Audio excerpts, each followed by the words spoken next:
এখানে আছি, অবস্থান করছি।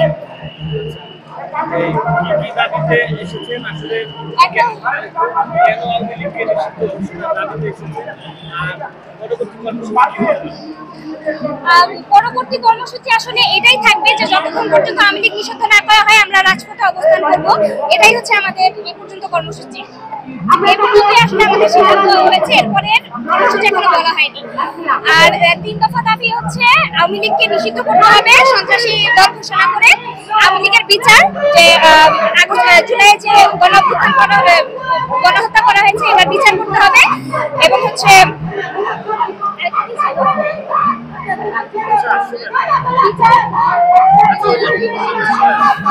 জুলাই ঘোষণা করতে হবে।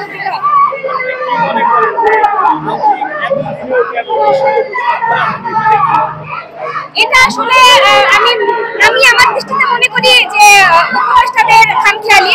এটা এত শহীদের রক্তের বিনিময়ে এই দেশটা আমরা অনেক কষ্ট অর্জন করেছি, দ্বিতীয়বার স্বাধীন করেছি। এতদিনে আওয়ামী লীগের নিষিদ্ধ হয়ে যাওয়া উচিত ছিল।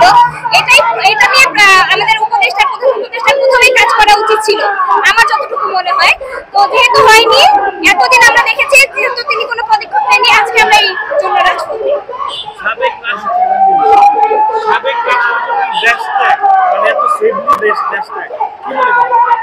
এটা এখন 15 বছর আওয়ামী লীগ দেশ চালিয়েছে। প্রত্যেকটা সেক্টরে আওয়ামী লীগের লোক রয়েছে। প্রত্যেকটা সেক্টরে দেখা যায় আওয়ামী লীগের লোক রয়েছে, আওয়ামী লীগের আমলারা রয়েছে। তো এটা খুব স্বাভাবিক, সবাই বুঝতেছে যে এটা আমাদের এয়ারপোর্টে যারা কাজ করছে তাদের মাধ্যমে হচ্ছে তিনি সাহায্য নিয়ে বেরোইছে।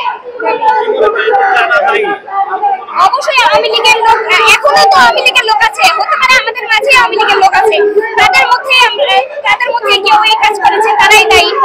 এবার এছাড়া হতে পারে যে আমাদের কঠোর পদক্ষেপ ছিল না, বর্তমান সরকারের কঠোর কোনো পদক্ষেপ ছিল না, যার ফলে তিনি এত সেফলি চলে যেতে পারছেন। আমি হচ্ছে অনার্স সেকেন্ড ইয়ারে পড়তেছি ঢাকা মালিকা বিশ্ববিদ্যালয়ে। আমার নাম ফাতেমা রহমান।